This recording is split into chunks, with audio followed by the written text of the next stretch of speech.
Project 2025 was all about taking over America. 2026 is all about taking over the Western Hemisphere.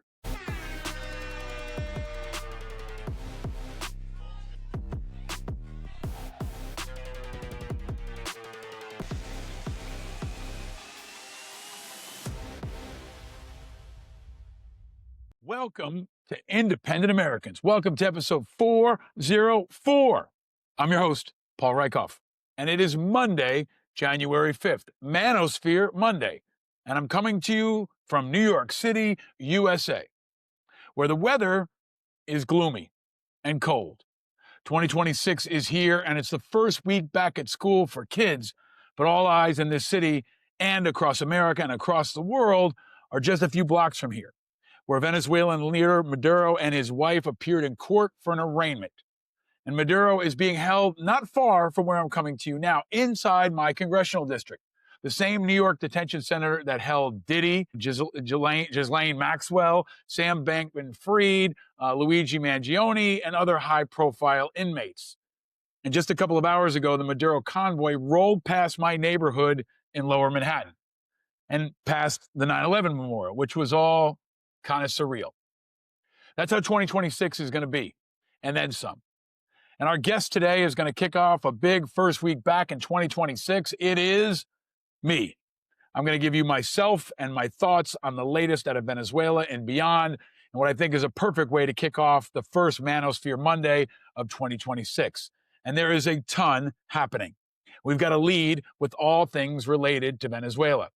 Last night, Trump continued to double down on his assertion that he's going to control and run all of Venezuela. He said, quote, "We are in charge."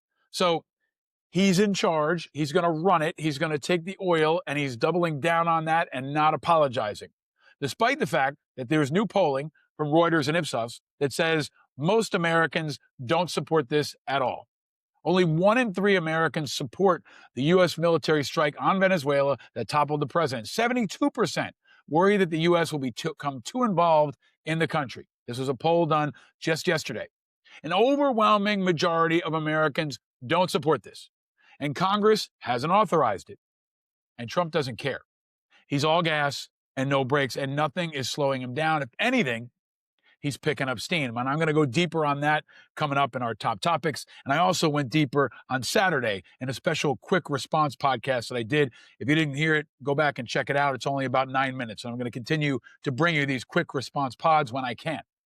But the most important story in the world as we go into 2026 is still that Trump can do whatever he wants with the most powerful military the world has ever seen, and nothing is stopping him. He's all gas and no brakes, and if you're not angry, you're not paying attention. So related to Venezuela, at least so far today, no boat strikes. Not sure if we're doing those anymore or what, but since Trump has said we're running Venezuela, there haven't been any boat strikes. But there were still 35 strikes on alleged drug smuggling boats and at least 115 deaths since early September. But so far, yet today, none. But the ownership of Venezuela continues. And the big question is, what's next? Is it Cuba? Is it Greenland? On the topic of Greenland, the leadership of Greenland has now had to say that they don't want American aggression. The big story hanging all of this is whether or not Denmark can invoke Article 5 as a NATO member against us. It's an extraordinary thing to even entertain this, but Danes are concerned right now. And what a disgrace to our country that we even have to ask this question. Denmark is an essential, reliable, trusted U.S. ally, always has been, and an ally that also sent troops to fight and die in Iraq alongside U.S. troops like me. If you don't know, Denmark lost 8 soldiers in Iraq.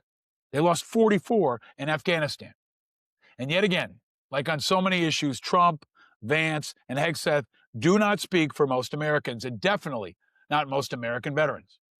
Unlike our shameful president, we trust, appreciate, and respect our friends from Denmark, and we always will. Speaking of disgraceful and disrespectful, Pete Hegseth, the Secretary of Culture War, has now resumed his attacks not on ISIS, not on January 6th insurrectionists, not on Putin, but on a sitting U.S. senator who is also a Navy combat vet and an astronaut hero who sits on the Armed Services Committee. Of course, I'm talking about Arizona Senator and Democrat Mark Kelly. Hegseth tweeted today that he is now going to accelerate his political attacks on Kelly. I'm not going to read you the whole thing, but he said, quote, 6 weeks ago, Senator Mark Kelly and 5 other members of Congress released a reckless and seditious video that was clearly intended to undermine good order and military discipline. As a retired Navy captain who's still receiving a military pension, Captain Kelly knows he is still accountable to military justice, and the Department of War and the American people expect justice. Therefore, in response, I'm going to skip ahead, the Department of War is taking administrative action against Captain Kelly, U.S. Navy retired. The department has initiated a retirement grade determination proceedings under U.S. Code 1370F with a reduction in his retired grade, resulting in correspondence reduction in retired pay. He's also issued a formal letter of censure, which outlines his reckless misconduct. Look, I'm going to stop there. Here's the thing. As Dan Lamothe from the Washington Post noted, this is not a demotion of Senator Kelly yet, but it's an effort to open the door to one.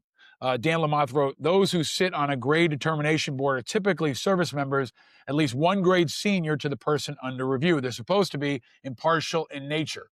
Kelly has fired back over this demotion threat, saying, I will fight this with everything I've got. This latest political attack, the acceleration of the political attacks on Senator Kelly, continues to be more dangerous, more un-American, and more authoritarian. It's beyond bad for our military, for our politics, for our free speech, and for our democracy. And if they could do it to Senator Mark Kelly, I've been saying this a lot, if they could do it to Senator Mark Kelly, they can do it to any of the over 2 million retirees in America. There are 2 million of them. Every member of Congress should have the backbone to stand up and say no to this. And it should force some hard questions about military retirees in the Trump administration and those still serving in the National Guard and Reserve, like, for example, Tulsi Gabbard. You may not know this, but Tulsi Gabbard continues to serve in the reserves and the Guard. So the most important question in the world is still that Trump can do anything he wants with the most powerful military the world has seen. And this is just another example. And if you're not angry, you're not paying attention. On to other parts of the world, and specifically Ukraine. This is day 1412 of Russia's full-scale invasion of Ukraine, and Zelensky has announced a number of things over the weekend that are noteworthy. In particular, he said that this week alone, Russia has launched more than 1,070 guided aerial bombs and nearly 1,000 attack drones and 6 missiles against Ukraine. That's just in the last week. That underscores how Putin continues to brutally, criminally attack Ukraine no matter what he tells Trump. Zelensky also says that Russia has now lost more than 90,000 troops over 3 months. He's also put in a new defense minister. Mikhailo Fedorov was a deputy prime minister and minister of digital transformation, has now been promoted to head the defense ministry. It's like their secretary of defense. It has to be approved by their parliament, but he's been the Ministry of Digital Transformation head since 2019. He's the only minister who's remained unchanged during Zelensky's presidency. He's a very close ally, and he's only 34 years old. So keep an eye on him. He's going to be an important voice for Ukraine and for freedom as the fight for freedom against Putin, and unfortunately too often against Trump, continues. On to domestic politics, where Congress is back in session this week. There's no War Powers Act yet. I said over the weekend that they should have an emergency session of Congress to deal with Venezuela. They haven't done that. But crazy, reckless, ridiculous RFK Jr. has continued his seismic shift at the CDC, reducing the number of recommended vaccines for children. So he's continuing to reduce the vaccination numbers for kids. Less and less kids are getting vaccinated. And now 30 states, according to the CDC, are in the worst tier as a super flu continues to spread. If you haven't seen this in your area, you probably will soon. In just 1 week, between December 20th and 27th, America saw a 33% increase in people testing positive for influenza. The flu continues to spread, and so does the stupid, as RFK Jr. and Trump continue their war, not just on Venezuela, but also on science and America's health, and our enemies are celebrating. Also in politics, Minnesota Governor Tim Walz, who was, of course, the Democrats' 2024 nominee for vice president, is ending his bid for a third term. Trump has been pounding on him about a fraud investigation into the state's child care program, attacking its Somali community. And Walz, I guess, has had enough, and he's not going to run for re-election. He's been an important voice. He's also a veteran himself. I hope he'll come on this show. He's never been on before. But as he steps down, or he says he won't run again, I hope he will continue to be a voice that will challenge Trump. But this is a win for Trump. If Tim Walz is off the board, it's another opposing voice that has less power in 2026. Staying in the world of politics, some other news from the weekend. Our independent movement has a man down. Matt Kavanaugh is running for Congress in Colorado, and was recently on this show and shared some very disappointing news with me that I'll share with you. He sent us a text over the weekend that said, "Fellas, I want to get you a note ahead of a public release. I've decided to run the rest of this race as a Democrat. The upshot is the pathway as an independent here looks closed. My understanding is I couldn't win in a three-way, and I've been recruited by the Blue Dog Coalition in their house. It puts me in a far better position. Of course, this is not an ideal day to spread the word, and the deadline is today, and we're announcing publicly. I wanted you to get this note from me and not see it on the news or Facebook. I think what you guys are doing is great. I really do, and I hope you've got a fantastic 2026 ahead." And look, I don't pull punches. I'm going to tell you exactly what I told Matt Kavanaugh over text and what I'll tell him if we have him back on this show, which frankly, I don't know is worthwhile anymore, but I told him, wow, that's a real disappointment. It makes it seem like everything you said before was bullshit. And I think voters will see it the same way. I think it'll be interesting to watch you spin this. You're a powerful leader, and it's a real loss for the movement, for your district, and the country. Partisan forces make many compromise what they stand for. This is why things are the way they are and haven't changed. You're just the latest. Nevertheless, I wish you the best, and of course, we'll be watching it and covering it. And we will. There are many folks that are continuing to run as independents. I'm sorry to see that Matt Kavanaugh no longer is, but there is still a space and support and tremendous hunger for independent candidates to run. We've featured many of them on this show in 2025, and we'll feature many more in 2026. And if you're one of them, or you want to be one of them in 2026 or beyond, of course, go to independentveteransofamerica.org. We are recruiting and supporting men and women for elected office from the U.S. Senate all the way down to school board. We need you, and our country needs you in 2026 more than ever. All right, and in culture, the 31st Annual Critics' Choice Awards were on Sunday. One Battle Away is a subversive comedy with Brad Pitt about, of all things, radical politics. And it was named Best Picture. This has a preview potentially for the Oscars and others. It also won Best Director and Adapted Screenplay. Frankenstein and Sinners also tied with the leading 4 awards. Sinners was also recognized as original screenplay, casting, and score. And Miles Catton, the 20-year-old star, was named Best Young Actor. Frankly, I haven't seen any of these films. I was hoping to catch up on some of them over the break, but, you know, Trump started a new war. But I did get to watch a lot of sports, and I hope you did too, because the college football Final Four is set, and it's going to be awesome. Oregon will play Indiana on Thursday, and Miami will play Ole Miss on Friday. The playoffs have been fantastic. There have been some thrillers, and now there are only 4. And in the NFL, it was a wild and final regular season of the NFL, also in my fantasy football league, where I finished a pretty abysmal 8th. But we did better than the Giants. But the final pieces are now set last night as the Ravens blew it again, missing a 22-yard game-winning field goal to send Aaron Rodgers and the Pittsburgh Steelers into the final playoff spot. So here are the matchups. You've got the Rams against the Panthers. The winner will play the Seahawks, who have the bye. 49ers against the Eagles. Packers will go into Soldier Field for what will be an awesome battle. The Texans will go into Pittsburgh to play the Steelers. Winner will play the number 1 seed Broncos, who continue to look awesome. The Bills will have to go down to Jacksonville and play the Jaguars, and the Chargers will go into Foxborough to play the Patriots.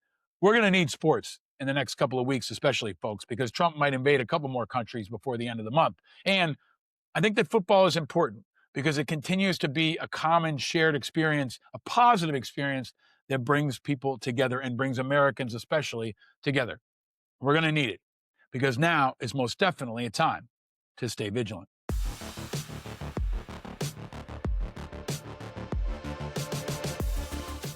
All right, so we're kicking off our first Monday of 2026 with some thoughts from me. And I usually break apart the top topic and below the radar. But 2026 is really going to be about understanding both. And if you're not angry coming into this first real work week of 2026, you're not paying attention. So let's talk about 2026. And here's my big prediction. For Trump, Project 2025 was all about taking over America. Project 2026 is going to be all about taking over the Western Hemisphere. Most importantly, right now, I think it's critical that folks understand Trump's goal. His goal ultimately would be to rule the world. He's like Gru, the bad guy from the first Despicable Me movie. He wants it all. He wants the moon. He wants to put it in his pocket. He wants to own it.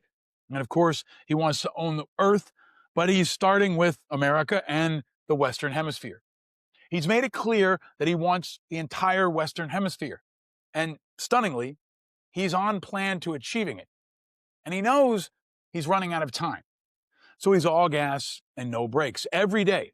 He knows that the single biggest impediment to achieving his goal is his own lifespan. He knows he's not long for this world, so he's in a rush to try to get as much done as he can before he dies. And he's not nearly as healthy as Dr. Ronnie Jackson would have you believe, and you can see it for yourself. And he knows, despite his love for Elon and technology and AI, there's no way yet that he can live forever. And because he knows that Hegseth and Vance and all those behind him can't achieve what he has. And he also doesn't want them to because he wants to be the greatest of all time. In his mind, he wants to be the GOAT of all presidents. So it's all about power and achieving his goal of ruling and dominating and putting his name on as much as he can before he dies. And he's on plan as he takes things over and gains more power and assumes more things. He started with the Republican Party, and he took the White House. And he faced some setbacks and lost to Biden, but then he got back in the White House, and he took Congress, and he took over the entire federal government, and he took over the Pentagon, and he's taken over huge parts of the media, and he's taken over much of America. He sent the National Guard into cities over and over again to take more. And he's hit 8 different countries since he's been president. I dug into that in our last episode. And now he's taking over Venezuela. And he's not going to stop there. Trump's made it clear that his 2026 vision board includes Cuba and Colombia and Greenland and could include Mexico. It includes any country in the entire Western Hemisphere because that's his goal, to dominate the entire Western Hemisphere. And he should be taken seriously because he does what he says. He does what he says he's going to do over and over again. He's ridiculous and he's reckless and he's dangerous, but he's not crazy. Especially in this term, he's been more disciplined and has a team around him and the machine around him that is much more disciplined and more high functioning and also just has more power. They control the entire federal government from the Department of Health to the budget to Congress to the Pentagon. And he's also expanded his control over the media. He obviously has conservative media, but now he's got X, he's got influence over TikTok, he's got CBS too, and he's not going to stop there. It's all about continuing to consolidate and gather power in advancement of his goal. The ends justify the means. And there's been an incredible failure of imagination on the other side, by the Democrats, by the media, by the international order. They all fail to imagine what is possible for Trump to do. But Trump has no failure of imagination. He's going for it all. And he's right about some things. Most importantly, he's right about the fact that our institutions have failed. And he's taken advantage of that. People feel screwed. And our institutions have failed because they're antiquated and they haven't evolved and they've gotten too bureaucratic and they've become like giant self-licking ice cream cones. But they're also failing because they failed to account for the fact that an American president could go rogue. So all the modern institutions like NATO and the UN, for the most part, were built by America. And they naively or optimistically assumed that an American president would always abide by the rule of law and that he would always err on what's best for the world. And if he didn't, the American system and the world order could stop him. But they can't. And they won't, not in 2026. The American Congress, the UN, NATO, the World Bank, they've all failed to stop him and control him and account for him. They've also failed in their own right. NATO has failed Ukraine. The UN has failed Ukraine and countless other places. And Trump is stepping in to take advantage of that weakness and further his own goals and gain more power and now gain more territory. So this is where we are. A new phase of Trump's plan for the world, or at least hemispheric domination, as we enter 2026. He's on plan, And the Hegseth scandals, the Epstein files, the drama in his own cabinet and government, the MAGA infighting, and Marjorie Taylor Greene, all that, they're all just friction. They're not distractions that he creates. They're friction. And he wants to remove them because they slow him down. Now, of course, he wants to remove them because they might mess him up. But more importantly, they're getting in the way of his overall objectives.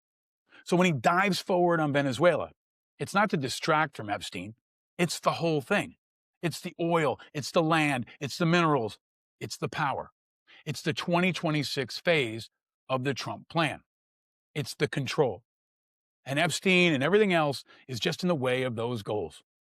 Trump wants our new forever war to become our new normal. Trump wants Venezuela. He wants Cuba. He wants Colombia. He wants Greenland. This is the 2026 phase of the plan. So as things continue to unfold, don't get distracted and don't lose the plot in what's happening now. And think about what else is happening and what's happening next. And remember his overall goal. He wants it all. He wants to dominate. He wants the moon. And he's picking up pieces on the global monopoly board one by one. He has Maduro and his wife being arraigned today in New York. But while all eyes are on Maduro here in New York, Hegseth is working to remove the opposition from Senator Mark Kelly, continuing to slam down Tim Walz, and reviewing plans to take over Cuba and Colombia and Greenland and whatever's next after that. Project 2025 was all about taking over America. 2026 is all about taking over the Western Hemisphere. And he's on plan and gaining steam. Strategy is about understanding the overall objective, the goal. And it's also about not just understanding what's happening now, but what else can happen and what's next. Understanding strategy is the key to staying vigilant and finding ways to push back and to protect yourself, your family, and our democracy. And that's what I'm going to continue to do in 2026, to lay this out for you and keep you ahead of not just what's happening now, but what's happening next. So as we barrel into 2026, the stakes have never been higher. And we all, especially now, need to stay vigilant. All right, after all that, we definitely need something good, and I'm going to give it to you. Something good, something sweet, feel the fire. I want to celebrate something having to do with football. Red Zone, the takeover channel on the NFL network that broadcasts only during football games on Sunday. The final Red Zone of the season was yesterday. It's a time when you bring together all the different games that are ending at the same time, and you have the double box and the triple box, and it's pretty fun to watch all the different NFL games end. You get the touchdown montage, you get all the touchdowns of the day, and it's really, in my view, my favorite part of a football weekend, especially because I get to share it with my sons and with my wife. So as we end the regular season of the NFL, I'm going to pour a little out for Red Zone, which is definitely something good. And I got one more, a little announcement. Independent Americans in this show is now part of the Believe Network. BLEAV is a premier audio and video network that produces, distributes, and sells a wide range of sports and lifestyle content. They've got over 500 shows, and they get audiences all across major podcast platforms, YouTube, social media, regional sports, streaming services, and fast TV. It's a great ultimate destination for hosts, fans, and brands. And we have now joined this network. They're going to help us reach more people. They're going to help us produce more content. And we're going to be part of a really cool sports and culture ecosystem. So my thanks to Braun and to Eric and to the whole team of Believe. We're really excited to be on board as we kick off 2026. You are definitely something good. And we're proud to be a part of it and to bring the light, the contrast, the heat, and bring a little bit of fire. All right, folks, if you didn't know last year, we are daily now. I'm going to continue to bring you new content. I'm going to bring you new guests throughout the week.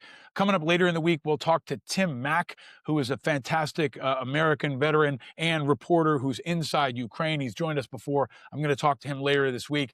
And we've got lots of other folks who are going to continue to join us. If you haven't gone back last year and checked out our conversations with Governor Mikey Sherrill, with Congressman Seth Moulton, we got a quick message from Mick Foley, of course, Senator Mark Kelly. And if you didn't hear our Jason Alexander holiday episode, go back and check it out. We've got a big year and a big week ahead, but we finished a big one in 2025. And I just want to thank all of you for riding with us and continuing to move this moment. We might be more divided than ever in America, But in 2026, independent Americans and I and you and Chris and all of us, we're going to work to change that, adding light to contrast to heat. So if you're among the more than 50% of Americans who are independent, you know this is your show. Or if you just want to stay hooked in to not just what's happening now, but what's happening next, this is it.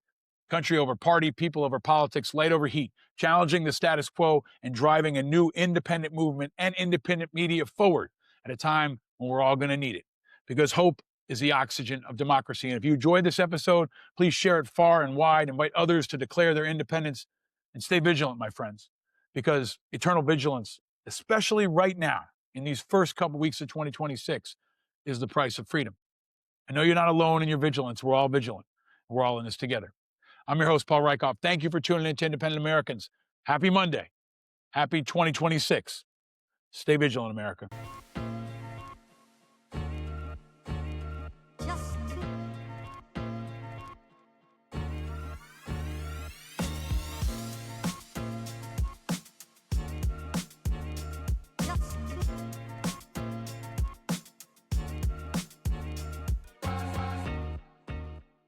Powered by Righteous Media.